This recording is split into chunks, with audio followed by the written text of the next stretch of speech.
Mari saudara-saudara kita berdoa. Bapa di sorga, terima kasih untuk pertemuan pada pagi hari ini, untuk kami bisa mendengarkan firman-Mu Tuhan. Kiranya pada pagi hari ini kami bisa mendapatkan pengertian bagaimana Roh Kudus-Mu bisa memberikan pertolongan bagi kami Tuhan, untuk bisa menjadi dewasa rohani Tuhan. Kiranya Tuhan urapi juga hamba-Mu yang banyak kekurangannya ini, biarlah segala sesuatunya Tuhan yang sempurnakan. Dalam nama Tuhan Yesus, kita semua yang siap mendengarkan firman Tuhan, kita katakan amin. Shalom semua, sampai ketemu lagi dengan saya, Pastor Ferry. Kita akan lanjut ya, tentang tema hidup dan pertobatan. Kemarin kita sudah belajar tentang bertobat, mengakui dosa, lalu meninggalkan perbuatan dosa. Nah, hari ini kita mau belajar setelah kita dibaptis, kan waktu itu ngaku dosa supaya kita bisa dibaptis dengan benar gitu kan, dan mendapatkan Roh Kudus. Nah, hari ini kita mau belajar tentang Roh Kudus ini, bagaimana dia bisa menolong kita. Nah, untuk kita mampu hidup dalam pertobatan. Nah, makanya Roh Kudus ini salah satu fasilitas ya yang diberikan Tuhan untuk semua orang percaya supaya mampu hidup dalam pertobatan, mampu jadi dewasa rohani, dan mampu untuk berbuah banyak dan lebat gitu ya, dan buahnya tetap gitu ya. Nah, ini sangat penting, makanya Roh Kudus ini untuk kita pelajari dan kita miliki supaya seperti kata firman 1 Yohanes 2 ayat 6, barang siapa mengatakan bahwa ia di dalam dia, ia wajib hidup sama seperti Kristus telah hidup. Nah, untuk mencapai ini perlu penolong yang satu ini. Ayo, next slide kita lihat. Siapa sih Roh Kudus ini? Ya, Roh Kudus ini dikatakan salah satu bagian dari Allah yang Esa atau Allah yang Echad. Nah, Echad dalam bahasa Ibrani itu punya pengertian satu kesatuan atau satu kesatuan yang tak terpisahkan. Nah, gitu ya. Nah, ini kalau di ayat firman-Nya bisa kita lihat di 1 Yohanes 5 ayat 7.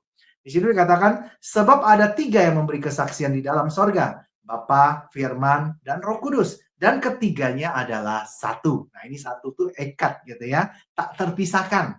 Nah, di dalam dirinya Allah itu ada firman-Nya, ada rohnya. Nah, itu satu kesatuan, sama seperti manusia. Nah, manusia kita ini ada tubuh, ada roh gitu ya. Satu kesatuan membentuk kita manusia. Nah, gitu ya. Penggunaan kata echad dalam bahasa aslinya bisa kita lihat juga di misalnya kitab Kejadian 2 ayat 24. Di situ dikatakan, sebab itu seorang laki-laki akan meninggalkan ayahnya dan ibunya dan bersatu dengan istrinya, sehingga keduanya menjadi satu daging. Nah, satu di situ pakai kata echad. Artinya yang sudah dipersatukan Tuhan nggak bisa dipisahkan, satu kesatuan. Nah, gitu ya. Nah, itu arti echad ya. Nah, jadi Roh Kudus ini adalah pribadi Allah yang keluar dari Allah yang echad itu, dari Allah yang Esa. Nah, bagaimana ayatnya kok dia bisa keluar dari Allah? Di Yohanes 15 ayat 26. Situ dikatakan, jikalau penghibur yang akan kuutus dari Bapa datang, yaitu roh kebenaran, yang keluar dari Bapa, ia akan bersaksi tentang aku. Nah, Allah itu roh. Ya. Nah, roh itu tidak terikat pada ruang dan waktu. Nah, bagian dari roh ini keluar dari satu kesatuannya, tujuannya untuk menyertai setiap orang percaya, menggantikan posisi Yesus yang sudah tidak ada di dunia. Nah, makanya murid-murid juga pernah bertanya sama Tuhan Yesus gitu ya, gimana kalau nanti Tuhan Yesus naik ke surga, kami nggak ada siapa yang bantu lagi gitu ya. Makanya Yesus berkata, nanti penghibur akan saya kirimkan, atau roh penolong saya kirimkan, supaya bisa tetap mengingatkan apapun yang telah Yesus ajarkan, gitu ya. Dan roh yang keluar dari Allah berarti dia adalah Allah, sama dengan firman Allah yang juga keluar dari Allah. Nah, ini bisa kita lihat dari ayat di Yohanes 8 ayat 42, di situ dikatakan, kata Yesus pada mereka, jikalau Allah adalah Bapamu, kamu akan mengasihi aku, sebab aku keluar dan datang dari Allah. Nah, ini jelas ya, Yesus juga sama. Yesus itu sang firman, dia juga keluar dari Allah. Roh Kudus sama, keluar dari Allah. Jadi dari satu kesatuan itu. Nah, makanya Pribadi-pribadi ini tetap keilahiannya sama Allah. Nah, gitu ya. Jadi jangan lagi ada anggapan pengajaran-pengajaran, kadang saya pernah dengar di sosial media tuh bahwa Roh Kudus tuh hanya satu tenaga, powernya Allah. Enggak, ya dia bukan tenaga ya. Dia rohnya Allah, pribadi yang nantinya dia juga punya perasaan gitu ya. Dia punya kehendak dan lain-lain. Nah, gitu ya. Jadi cuma dia memang punya tugas berbeda. Nah, dalam Allah Tritunggal yang kita percaya itu adalah ada perbedaan dalam fungsi. Nah, gitu. Kalau Allah sang sumber, sang firman ini yang mengeksekusi semua yang diinginkan Allah atau rencana Allah gitu ya, yang menjadikan ada itu adalah sang firman. Nah, tapi kalau Roh Kudus, dia khusus tugasnya menyertai orang-orang percaya yang percaya pada sang firman. Nah, ini adalah tugas ya. Nah, next slide. Kita lihat. Nah, Roh Kudus ini sering disebut juga penolong yang lain. Nah, atau parakletos dalam bahasa aslinya. Nah, dalam bahasa Yunani ini merujuk pada pribadi yang hadir untuk membantu. Nah, makanya kenapa disebutnya roh penolong gitu ya. Di Yohanes 14 ayat 16 dikatakan, "Aku akan minta pada Bapa dan ia akan memberikan kepadamu seorang penolong yang lain supaya ia menyertai kamu selama-lamanya." Nah, makanya dia dianggapnya penolong pribadi Allah yang hadir untuk siap menolong kita. Nah, luar biasa ya, baiknya Bapa ya, nggak akan meninggalkan anak-anaknya sendirian gitu ya. Karena Yesus sudah di sorga, kita nggak bisa lihat lagi, Allah juga nggak kelihatan bagaimana caranya kita hidup di dunia, dikasihlah penolong ya. Dan Roh Kudus ini hanya diberikan pada orang yang percaya pada Yesus Kristus sebagai Mesias ya. Yohanes 7 ayat 39. Yang dimaksudkannya adalah roh yang akan diterima oleh mereka yang percaya kepadanya. Sebab roh itu belum datang karena Yesus belum dimuliakan. Zaman kita Yesus sudah dimuliakan dan kita setiap kali dibaptis pasti mendapatkan ini kalau dibaptis dengan benar ya. Dan Roh Kudus ini sangat berguna untuk membantu orang percaya dalam prosesnya menuju keserupaan dengan Kristus. Tidak ada orang yang bisa serupa dengan Kristus tanpa bantuan roh ini. Karena hanya dia yang tahu bagaimana caranya dan bagaimana keserupaan Kristus itu seperti apa. Itu yang tahu hanya Roh Kudus gitu ya. Makanya di Kolose 3 ayat 10 dikatakan, dan telah mengenakan manusia baru yang terus-menerus diperbaharui untuk memperoleh pengetahuan yang benar menurut gambar kaliknya atau penciptanya atau Tuhan. Nah, jadi manusia baru yang katanya dibaptis itu manusia baru yang tetap harus terus-menerus diperbaharui. Ada prosesnya sampai mendapatkan pengetahuan yang benar menurut gambar penciptanya. Nah, bagaimana proses itu? Dibantulah oleh Sang Penolong ini, Roh Kudus ini. Makanya penting ya, setiap orang percaya kalau dibaptis pastikan dapat ini Roh Kudus. Jangan hanya masuk kolam baptis ternyata cuma mandi doang. Nah, akhirnya percuma gitu ya. Nah, karena tanpa Roh Kudus tidak ada orang yang mungkin untuk bisa hidup dalam pertobatan. Nanti pasti jadinya tobat kumat atau tomat gitu ya. Hari ini nangis-nangis, hari ini tumbang-tumbang, didoakan gitu ya. Terus besoknya kumat lagi gitu ya. Nah, itu akan susah sekali tanpa Roh Kudus ini ya. Oke, next slide. Nah, kita lihat bagaimana caranya Roh Kudus membantu kita. Nah, kita akan bahas satu persatu ya. Nah, yang pertama, dia memberikan legalitas yang menjamin orang percaya sebagai kepunyaannya Allah. Nah, makanya kita kan sering disebut sebagai orang-orang kudus ya, atau orang-orang yang dikhususkan bagi Tuhan. Tandanya apa? Legalitasnya apa? Roh Kudus itu. Nah, di 2 Korintus 1:22 dikatakan, memeteraikan tanda miliknya atas kita dan yang memberikan Roh Kudus dalam hati kita sebagai jaminan dari semua yang telah disediakan untuk kita. Nah, jadi kita tuh ada jaminannya, ada tanda miliknya. Kalau warga negara asing mau jadi warga Indonesia, ketika dia bersumpah mau jadi warga negara Indonesia, maka harus tanda tangan di atas materai. Itu legalitas. Kita juga sama. Dalam roh kita, untuk bisa dikatakan, oh kamu ini sudah miliknya Allah, ada tandanya. Nah, gitu ya. Kalau zaman dulu kan, yang dibilang keturunan Abraham itu ada tanda sunatnya. Nah, tanda perjanjiannya gitu ya, itu lambang gitu ya. Nah ini sama, di dalam roh kita harus ada lambangnya. Nah, lambangnya adalah Roh Kudus ini. Ini juga ditulis di Efesus 1 ayat 13 dan 14. Dikatakan di dalam Dia kamu juga, karena kamu telah mendengar firman kebenaran, yaitu Injil keselamatanmu. Di dalam Dia kamu juga ketika percaya dimeteraikan Roh Kudus yang dijanjikannya itu. Nah, Roh Kudus itu menjadi jaminan bagi kita sampai kita memperoleh seluruhnya, yaitu penebusan yang menjadikan kita milik Allah untuk memuji kemuliaannya. Lalu yang berikutnya, next slide, kita lihat memberikan kuasa ilahi bagi orang percaya yang berguna untuk bersaksi, khususnya bersaksi tentang Kristus. Nah, makanya dia tolong kita kasih kuasa. Nah, gitu ya. Kisah Para Rasul 1 ayat 8. Tetapi kamu akan menerima kuasa kalau Roh Kudus turun ke atas kamu, dan kamu akan menjadi saksiku di Yerusalem dan di seluruh Yudea dan Samaria dan sampai ke ujung bumi. Jadi ketika Roh Kudus turun atas kita, tujuannya adalah untuk kita bersaksi dengan kuasa. Nah, zaman dulu murid-murid baru menerima Roh Kudus itu masih kurang memahami Alkitab. Mereka masih belajar, belajar tekun, belajar gitu ya, ada proses gitu ya. Tapi bagaimana kan mereka sudah dapat tugas harus menginjil. Pakai kuasa. Nah, ketika kuasa mujizat dinyatakan, orang langsung percaya. Nah, gitu. Jadi itu salah satu kegunaan Roh Kudus di dalam diri kita. Jadi setiap orang percaya harus mengalami kuasa ini. Nah, cara menguji kita apakah sudah dapat Roh Kudus apa enggak, harus kita pernah pengalaman punya kuasa. Khususnya kuasa apa?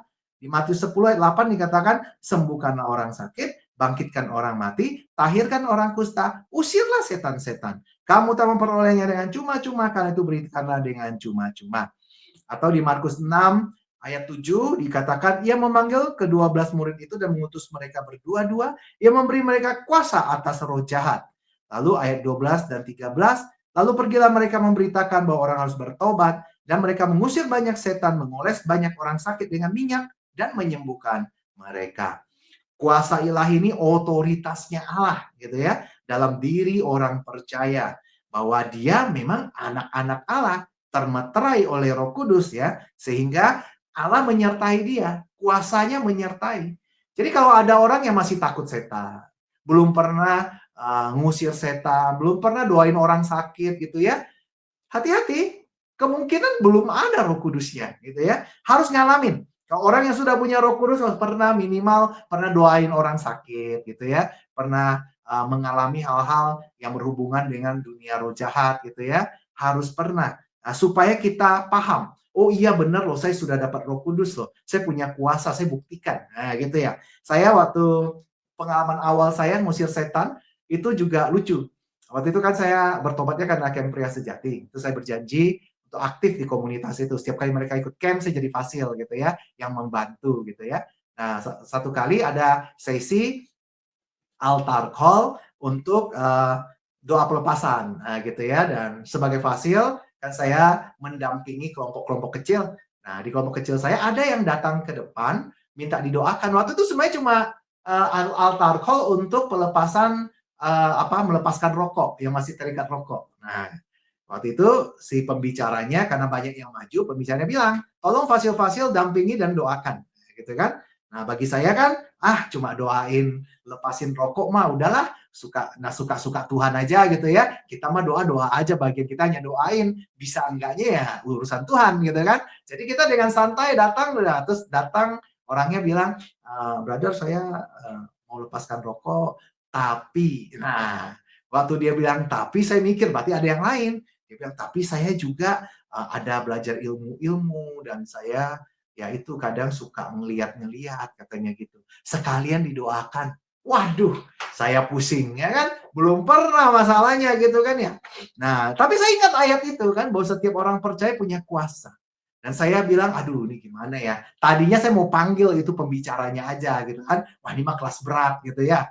Nah, tapi saya lihat pembicara juga sama lagi doain orang lain dan pelepasan juga di sana. Udahlah, percaya aja. Saya doain, baru bilang dalam nama Tuhan Yesus aku melepaskan, baru ngomong gitu. Langsung dia bermanifest gitu kan. Wah, langsung harimaunya keluar gitu. Waduh, tambah kaget gitu ya. Nah, akhirnya saya tenangkan diri saya, dan saya langsung doakan dia langsung jatuh, dan untung pembicara di sana sudah selesai dan dia datang membantu. Langsung di tengking supaya keluar gitu ya. Itu pengalaman saya pertama. Dan setelah selesai, pembicara ngomong dengan saya lain kali, nggak usah ragu, langsung tengking aja, langsung keluarin, pasti keluar. Jangan diajak ngobrol atau apa katanya, karena dia adalah pendusta. Kalau diajak ngobrol banyak dustanya yang keluar katanya gitu. Nah, jadi itu pengalaman saya pertama gitu ya. Nah, setiap orang harus mengalami. Lalu saya berikutnya, Roh Kudus juga memberikan berbagai karunia bagi orang percaya secara khusus menurut kehendak Roh Kudus. Jadi karunia itu bukan bisa dipelajari atau ikut-ikutan gitu ya. Enggak. Nah, tulisannya di 1 Korintus 12 ayat 7 dan 11. Di situ dikatakan, tetapi kepada tiap-tiap orang dikaruniakan pernyataan roh untuk kepentingan bersama. Tetapi semua itu dikerjakan oleh roh yang satu dan yang sama yang memberikan karunia kepada tiap-tiap orang secara khusus seperti yang dikehendakinya. Berarti satu orang bisa cuma dapat satu, bisa dapat dua, tapi tidak harus sama. Nah, sesuai dengan panggilan kita. Roh Kudus tahu panggilan kita apa, maka dia perlengkapi dengan karunia yang sesuai. Nah, gitu ya. Jadi jangan ada orang, wah kalau saya punya Roh Kudus harus bisa berbahasa roh. Akhirnya ikut-ikutan ya. Jadinya kalau dengar orang berkata-kata yang tidak jelas langsung ikutan gitu ya. Oh, saya sudah berbahasa roh. Enggak ya. Banyak yang cuma punya karunia iman misalnya, tidak berbahasa roh dia. Tapi imannya luar biasa. Doa jadi. Nah, gitu ya. Nah, di dalam Alkitab tercatat sekitar 20 karunia. Tapi sebenarnya lebih yang tidak tercatat juga banyak gitu ya. Tetapi yang tercatat sekitar 20. Berbagai karunia. Nah, di situ ada karunia bernubuat, melayani, menasehati, karunia iman, penyembuhan, mujizat, berbagai macam. Bahasa roh salah satunya, menafsir salah satunya. Nah, juga karunia jabatan, jabatan rasul, nabi, penginjil, gembala gitu ya. Nah, itu banyak ya, nanti bisa dibaca sendiri. Nah, lalu semua karunia itu diberikan berbeda-beda pada setiap orang, tujuannya untuk saling membangun jemaat, bukan untuk memegahkan diri sendiri. Jadi jangan pikir, wah saya punya karunia ngusir setan, saya lebih hebat dong, kamu bisa enggak? Bukan begitu ya. Setiap orang tuh penting di pandangan Tuhan. Nah, kita ini anggota tubuh. Ada yang jadi jari, ada yang jadi tangan, ada yang jadi kaki. Jadi yang jadi kaki jangan bilang, oh saya lebih hebat dari yang jadi kepala. Nah, gitu ya. Tanpa kepala kaki juga percuma. Nah, gitu ya. 1 Korintus 14 ayat 26 dikatakan, jadi bagaimana sekarang saudara-saudara, bila mana kamu berkumpul, hendaklah tiap-tiap orang mempersembahkan sesuatu. Yang seorang mazmur, yang lain pengajaran, pernyataan Allah, atau karunia bahasa roh, atau karunia menafsirkan bahasa roh, tetapi semuanya itu harus digunakan untuk membangun. Jadi dalam bersekutu, bersekutu itu kita berkumpul, mau di gedung gereja, mau di komunitas, dimanapun gitu ya. Tujuannya masing-masing yang punya karunia saling membangun yang ada. Nah, gitu ya. Awal-awal saya karunianya menginjil. Nah, menginjil tuh saya pokoknya pengennya ngomong aja tentang Kristus kepada semua orang. Baik di sosial media, kemanapun saya berada, saya jalan ke pasar, masuk angkot gitu ya, pasti ngomongnya tentang Kristus. Nah, saya hanya menginjil.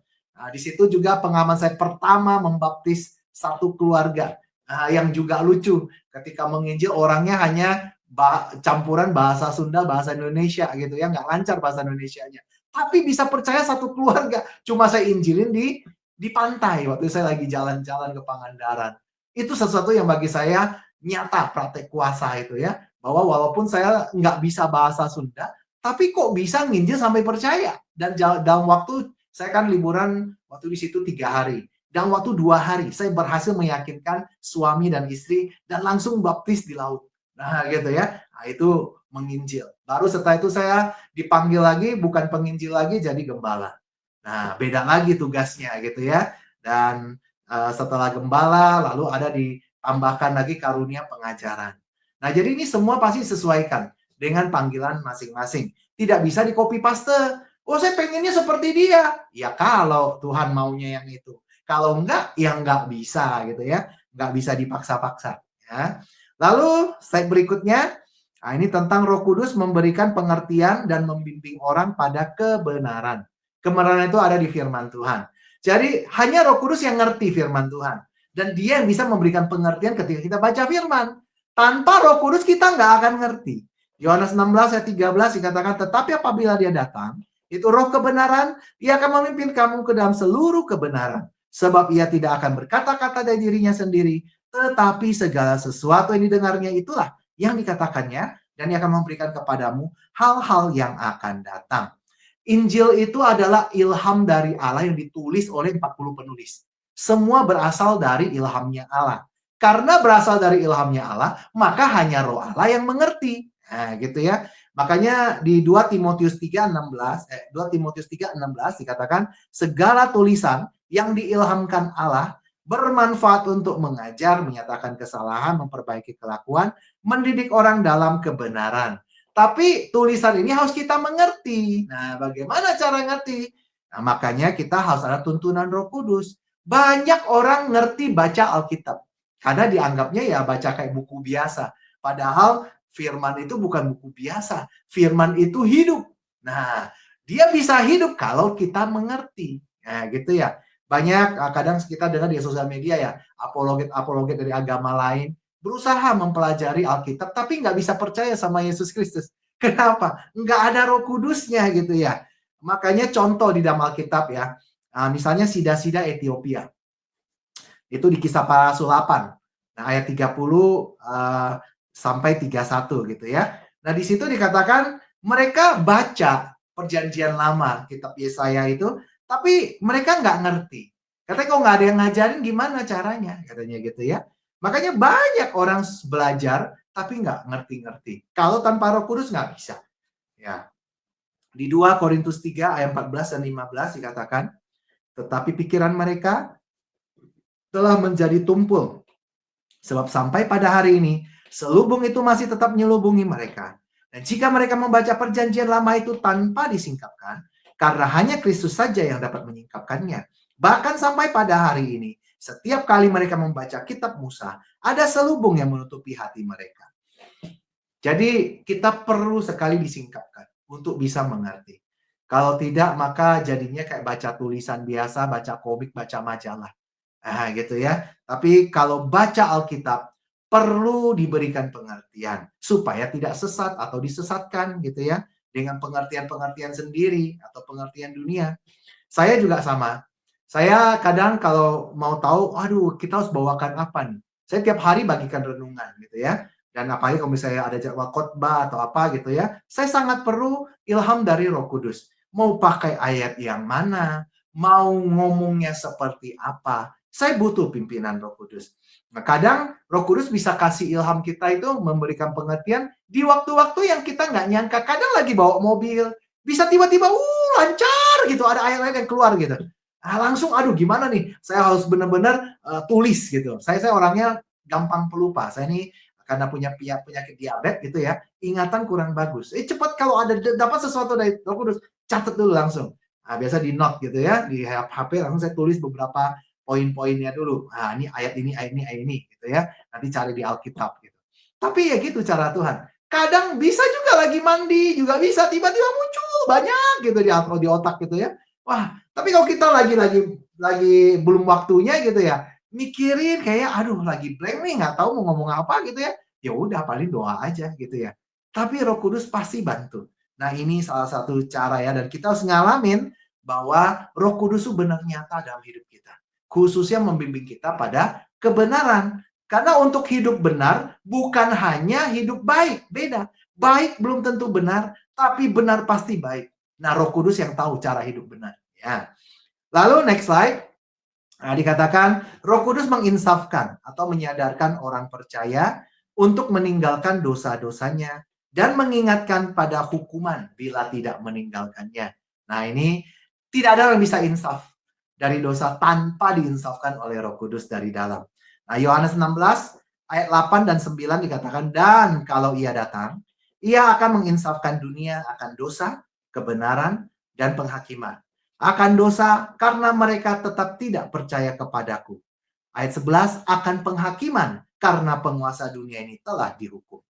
Jadi tanpa Roh Kudus, tidak ada satu manusia pun yang mampu hidup dalam pertobatan, yang mampu insaf dengan sendirinya gitu. Nah, insaf ini harus yang untuk terus-menerus gitu ya, bukan insaf hari ini, besok berbuat dosa lagi, tobat kumat, enggak ya. Tapi yang terus-menerus. Maka itu sangat butuh bantuan Roh Kudus gitu ya, supaya dia selalu ingatkan, hati-hati loh, nanti ada penghukumannya loh. Nah, gitu ya. Jangan, ini cuma baik tapi belum tentu benar. Nah, gitu ya. Seringkali ya kita harus ngalamin. Kadang keputusan-keputusan yang kita ambil gitu ya. Contoh di dunia ini misalnya tentang hak asasi manusia. Kesannya baik ya, tapi LGBT dikatakan boleh karena hak asasi manusia. Nah, itu nggak benar, menurut kacamata Alkitab. Nah, gitu ya. Jadi makanya kita sangat butuh bimbingan Roh Kudus untuk bisa membedakan. Ini yang cuma baik aja, tapi tidak benar, atau ini sudah benar dan pasti baik. Nah, kita perlu ya. Lalu next slide kita lihat Roh Kudus membantu kita untuk bersaksi tentang Kristus. Nah, di Yohanes 15 ayat 26, jikalau penghibur yang akan kuutus dari Bapa datang, yaitu Roh kebenaran yang keluar dari Bapa, ia akan bersaksi tentang aku. Jadi kita ketika misalnya menginjil, ketika saya pengalaman menginjil, saya banyak membaptis orang-orang dari berbeda latar belakang iman gitu ya. Dan saya kadang bingung mau memulai dari mana. Saya selalu berdoa dulu. Kalau saya mau ngomong sama orang, saya berdoa dulu. Sebenarnya Roh Kudus tuntun saya untuk bisa membicarakan hal-hal yang menjadi sesuatu yang penting bagi orang itu sehingga dia mau mendengarkan kita. Nah, kadang kalau kita ngomong topik yang mereka tidak minat kan, mereka nggak tertarik ya, responnya biasa nggak ada gitu ya. Tapi kalau kita ngomong sesuatu yang bagi mereka penting, mereka responnya bagus. Nah, bagaimana kita bisa tahu kalau kita belum mengenal orangnya? Roh Kudus lah yang kasih ilham. Nah, dia yang akan bilang, oke, coba ngomong soal kematian. Ternyata orangnya takut mati. Nah, gitu ya. Wah, enak tuh kalau udah ngomong soal kematian, wah dia responnya bagus, banyak tanya gitu ya. Nah, kita bisa keluarkan ayat-ayat firman. Nah, sehingga untuk meyakinkan dia, untuk dia percaya pada Kristus satu-satunya juru selamat. Nah, kita kasih ayat-ayat. Kadang saya bilang, Bapak dan saya sama-sama punya kitab. Nah, kita nggak bisa melihat Tuhan, tapi kita mengenal Tuhan dari kitab yang kita imanin. Nah, jadi di kitab Bapak ada nggak yang jamin bahwa Bapak pasti selamat? Kalau di Alkitab saya banyak ayat-ayatnya jamin. Nah, gitu ya. Nah, itu biasanya cara-cara kalau kita menginjil. Dan itu akan dituntun oleh Roh Kudus. Setiap orang punya cara beda. Tidak bisa cara yang sama kita menginjil orang, terus hasilnya pasti sama. Enggak ya. Makanya sangat sekali dibutuhkan kuasa Roh Kudus ini. Dia yang bisa kasih tahu ayat mana. Nah, di 1 Korintus 12 ayat 3 juga dikatakan, karena itu aku mau meyakinkan kamu bahwa tidak ada seorang pun yang berkata-kata oleh Roh Allah dapat berkata-kata terkutuklah Yesus. Dan tidak ada seorang pun yang dapat mengaku Yesus adalah Tuhan selain oleh Roh Kudus. Nah, nggak gampang ya untuk bisa meyakinkan orang mau sebut Yesus itu Tuhan. Hanya kalau dia dipimpin oleh Roh Kudus. Baru bisa, baru mampu. Dan orang yang dalam pimpinan Roh Kudus tidak mungkin menghujat Roh Kudus. Nah, gitu ya. Dosa yang paling parah ditulis dalam Alkitab yang nggak diampuni katanya gitu ya. Kalau nggak bertobat gitu ya. Nah, tapi kalau orang yang dipimpin oleh Roh Kudus pasti nggak akan. Dia akan tahu bahwa Tuhannya satu-satunya Raja yang di sorga dan di bumi itu ada Yesus Kristus. Karena Roh Kudus itulah yang memampukan kita untuk meyakini. Nah, makanya penting Roh Kudus ini. Next slide. Kita lihat Roh Kudus juga membantu kita berbuah pertobatan dan berbuah roh. Nah, ini penting bagi setiap orang percaya untuk punya buah roh. Nah, gitu ya, dan buah pertobatan. Nah, buah pertobatan itu artinya ya kita bertobat 180 derajat. Tadinya orang jahat, sekarang jadi orang benar. Nah, gitu ya. Itu pertobatan, meninggalkan perbuatan lama menjadi manusia baru. Nah, itu pertobatan. Artinya seperti di Matius 3:8. Jadi hasilkanlah buah yang sesuai dengan pertobatan. Nah, kalau buah roh itu ada di Galatia 5 ayat 22 sampai 23. Di situ dikatakan tetapi buah roh adalah kasih, sukacita, damai sejahtera, kesabaran, kemurahan, kebaikan, kesetiaan, kelemah lembutan, penguasaan diri. Tidak ada hukum yang menentang hal-hal itu. Mau agama manapun semua pasti setuju bahwa buah roh ini sangat penting dalam kehidupan bermasyarakat terutama ya. Dan ini ketika orang percaya berbuah, buah pertobatan dan buah roh, itu menunjukkan dirinya ada Roh Kudus di dalamnya. Lagi dipimpin oleh Tuhan. Nah, jangan sampai orangnya masih bilangnya, oh saya mau orang Kristen, tapi masih senggol bacok. Ya, banyak ya kadang ya. Dulu saya juga sama ya. Saya juga kadang bawa mobil tuh saya orangnya tidak suka dilewatin orang. Aneh sekali kebiasaan ini. Dilewatin maunya dilewatin, mau lewatin. Jadi bawa mobil tuh minimal 160 kilometer per jam, minimal tuh. Nah, gitu supaya saya selalu di depan gitu. Aneh sekali. Nah, tetapi setelah bertobat, semua itu saya tinggalkan. Itu perbuatan yang bodoh sekali. Ya mencobai Tuhan gitu ya. Nah, kalau nanti tabrakan gimana gitu ya. Makanya orang yang dipimpin oleh Roh, maka dia mampu menyalipkan kedagingannya. Karena kita mau serupa dengan Kristus tadi kan, goals kita, visi kita menjadi orang percaya dan hidup serupa dengan Kristus. Nah, kan? Jadi kalau mau serupa dengan Kristus, hal yang menghalangi, menghambat kita untuk serupa adalah kedagingan.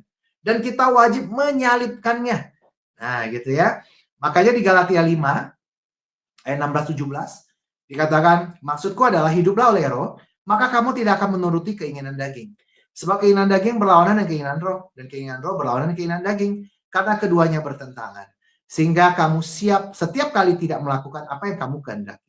Jadi kalau kita yang penuh dengan kedagingan ini, pengen menjadi orang yang hidupnya rohani, karena dua hal yang berbeda, maka kita perlu pihak yang benar-benar menentang kedagingan ini untuk memimpin kita supaya meninggalkan ini.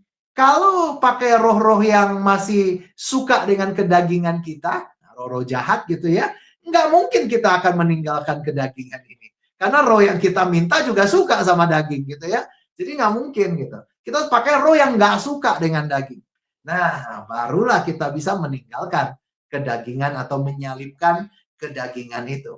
Nah, makanya tidak gampang, tapi tidak mustahil. Asal kita mau, asal kita undang Roh Kudus, ya kan? Kita siapkan hati kita. Perlu hati yang baru, katanya kantong baru untuk menampung anggur yang baru.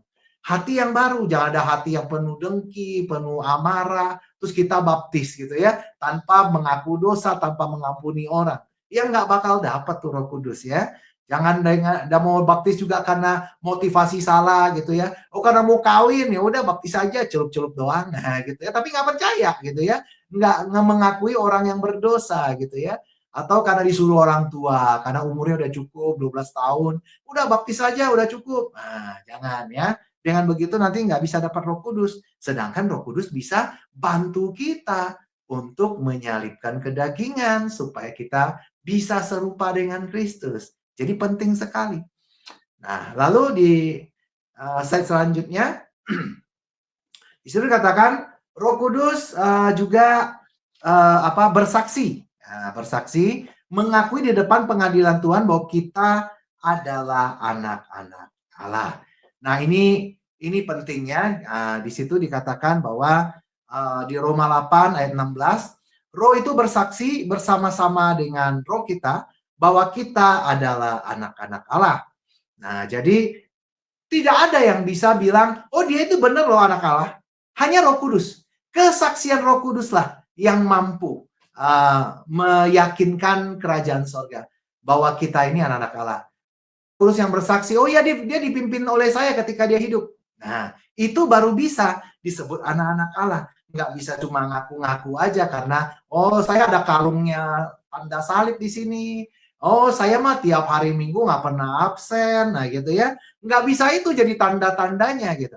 Tapi harus sesuai dengan kesaksian Roh Kudus yang memimpin dia. Apakah dia masih sering mendukakan Roh Kudus nggak? Sering menolak Roh Kudus nggak?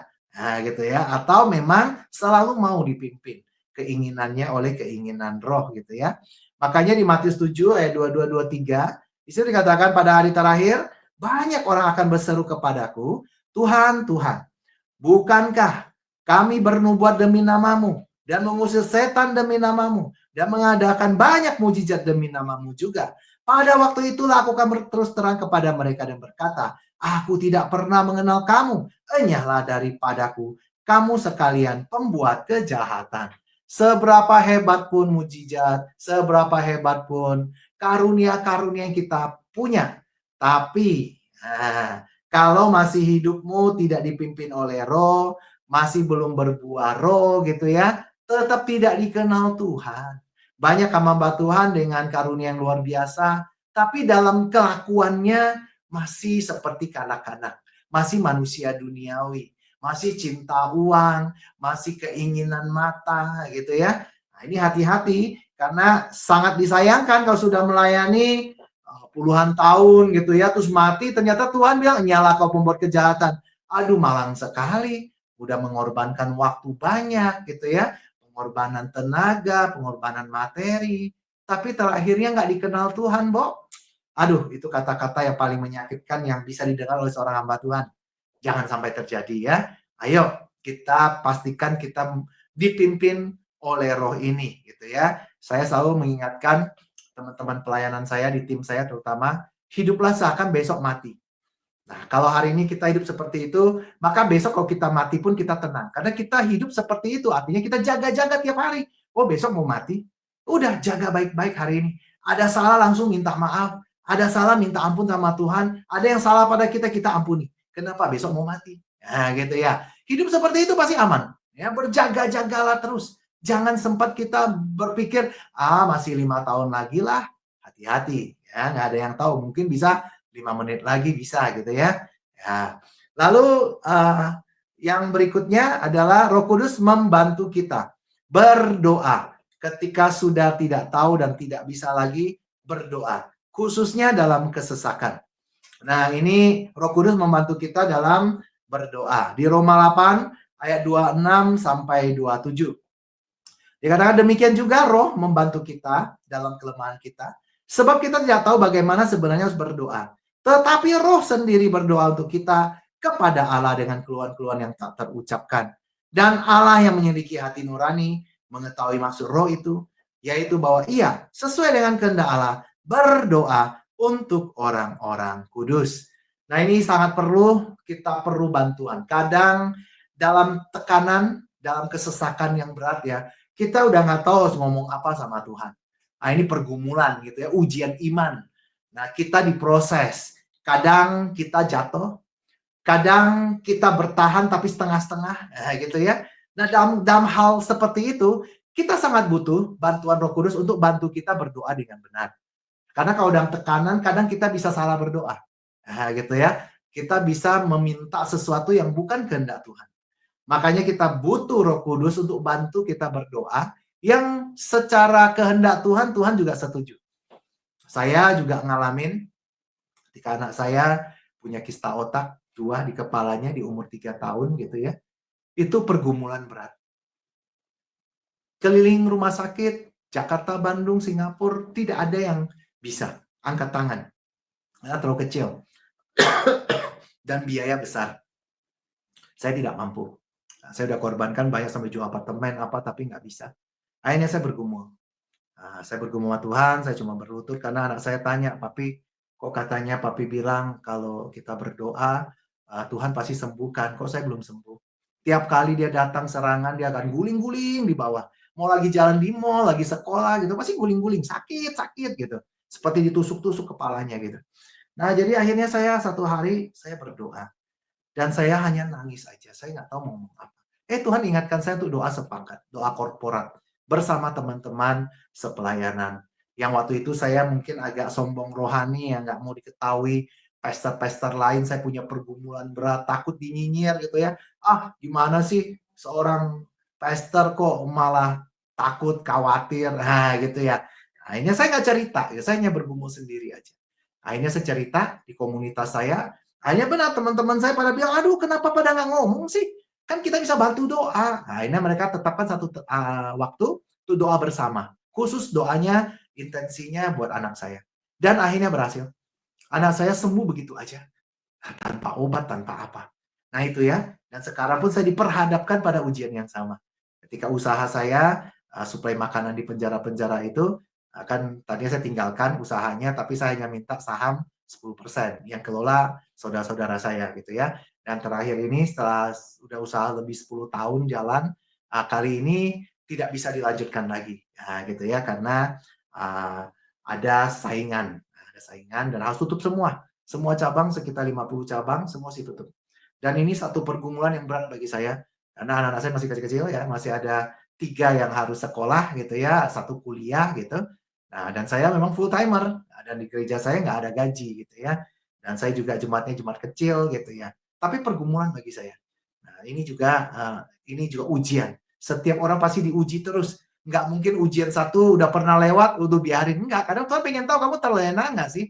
Masih dengan kekuatan yang sama nggak yang dulu kamu percaya, sekarang masih percaya nggak? Nah, ketika hidup dalam kenyamanan gitu ya, saya percaya bahwa ujian ini pasti akan lewat. Ketika saya percaya bahwa Tuhan menyertai saya. Ini juga berlaku bagi kita semua, ya. Oke, lalu yang ke-10, di situ adalah Roh Kudus bisa mencegah kita melakukan hal yang bukan kehendak Allah. Nah, ini juga penting. Kisah Para Rasul 16 ayat 6 sampai 7. Di situ dikatakan mereka melintasi tanah Frigia dan tanah Galatia karena Roh Kudus mencegah mereka memberitakan Injil di Asia. Ayat 7, dan setibanya di Misia, mereka coba masuk daerah Britinia, tetapi Roh Yesus tidak mengizinkan mereka. Roh Kudus bisa menghalangi kita untuk hal-hal yang belum menjadi kehendak Tuhan atau belum waktunya. Padahal mungkin kalau di cerita Alkitab ini sesuatu yang baik, menginjil ya kan. Masa menginjil kan perintah Tuhan. Nah, tapi kadang belum waktunya juga Roh Kudus bisa menghalangi. Nah, gitu ya. Apalagi kalau melakukan hal jahat. Wah, lebih lagi gitu ya. Saya punya pengalaman dulu ketika mau coba lepas dari percabulan, khususnya pornografi. Saya dari kecil terpapar, ya karena ada pelecehan dari waktu kecil ya oleh teman-teman gitu waktu kecil. Nah akhirnya dari kecil itu selalu terpapar dengan pornografi. Dan saya sampai gede, saya pikir kalau nikah pasti lepas. Ternyata enggak. Dan saya punya persediaan stok server tempat simpan link-link ke film-film porno tuh banyak sekali, ratusan gitu ya. Nah, dan saya berusaha ketika saya bertobat itu saya hapus semua link-linknya. Tapi kadang ada yang masih ingat, nempel di otak. Nah, gitu ya. Nah, itu kadang di hal-hal tertentu misalnya lagi tengah malam nggak bisa tidur, lagi stres, atau di kamar mandi kelamaan gitu ya. Nah, itu mulai tuh pikiran-pikiran joroknya keluar gitu ya. Nah, itu lucu bagaimana Roh Kudus membantu menghalangi kita mau melakukan perbuatan dosa ini. Nah, saya satu kali walaupun ada HP pas bawa di kamar mandi gitu ya. Nah, makanya hati-hati ya, kalau mandi, mandi aja nggak usah bawa HP gitu ya. Nah, terus HP-nya dalam kondisi WiFi semua jalan oke gitu ya. Kepikiran nih mau akses gitu ya ke situs-situs porno gitu ya. Akses selalu nggak bisa. Selalu tulisnya koneksi error. Nah, koneksi internetnya error. Tapi saya cek kalau masuk ke yang lain, nggak masalah. Gitu ya. Nah, itu cara-cara Roh Kudus menghalangi kita. Dia bantu kita. Dia tidak mau kita terus menerus jatuh dalam dosa yang sama. Makanya andalkan Roh Kudus ini. Atau mungkin pernah juga pelayanan yang dicegah oleh Roh Kudus. Saya pernah satu kali pelayanan, udah rencanakan segala sesuatu gitu ya, tapi dicegah. Gitu, jangan ke sana. Di berbagai macam halangan. Saya jarang kalau pelayanan yang sudah direncanakan tuh batal gitu ya. Tapi ini batal. Ternyata ada bencana alam. Nah, gitu ya. Jadi memang ya kita harus benar-benar sangat bergantung pada pimpinan Roh Kudus ini ya, supaya kita selalu aman, selalu berjalan lancar. Dan yang terakhir, nah ini saya ingin kasih tahu saya terakhir ini bahwa hanya orang percaya yang mau dipimpin oleh Roh Kudus yang bisa disebut anak-anak Allah. Roma 8:14. Semua orang yang dipimpin oleh Roh Allah adalah anak Allah. Jangan sampai kita masih di keinginan kita dipimpin oleh keinginan daging, tapi kita berani-berani bilang, oh saya masih anak Allah. Dari dasarnya apa? Nah gitu ya. Hanya yang dipimpin keinginannya oleh Roh Allah yang bisa diakui oleh Roh Kudus sebagai anak Allah. Nanti di pengadilan ketika kita mati langsung Roh Kudus itu akan bersaksi. Oh ini ya anaknya Allah nih. Dia selalu dipimpin oleh saya. Nah gitu ya. Nah, tapi kalau orang yang masih suka menolak, masih suka mendukakan Roh Kudus. Nah, di Efesus 4 ayat 30-31. Dan jangan kamu mendukakan Roh Kudus. Allah yang telah memeteraikan kamu menjelang hari penyelamatan. Segala kepahitan, kegeraman, kemarahan, pertikaian, dan fitnah. Hendaklah dibuang dari antara kamu. Demikian pula segala kejahatan. Ini hal-hal yang menyebabkan kita mendukakan Roh Kudus. Kita menolak dipimpin oleh Roh Kudus. Nah, jadi ayo mari kita tinggalkan semua hal-hal yang bisa membuat kita menolak pimpinan Roh Kudus. Dan kita sangat butuh Roh Kudus untuk bisa dewasa rohani, bisa berbuah banyak dan tetap dikenal Tuhan di akhir hidup kita sebagai anak-anaknya. Mari kita bersatu dalam doa. Bapa di sorga, terima kasih untuk firman yang telah Kau berikan bagi kami, mengingatkan kami pentingnya penolong daripadamu, yaitu Roh Kudus Tuhan, Rohmu yang selalu menyertai orang percaya, yang selalu membimbing, menuntun, memperbaharui terus-menerus, agar kami bisa hidup serupa dengan anak tunggalmu, Yesus Kristus, Tuhan dan Raja kami, Tuhan. Kiranya Roh Kudus, Kau selalu insafkan kami, pimpin kami, tuntun kami. Jangan tinggalkan kami, ya Roh Kudus. Kiranya hidup kami berkenan di hadapan-Mu. Dalam nama Tuhan Yesus, kita semua yang percaya, kita katakan amin. Sampai jumpa, Tuhan Yesus memberkati.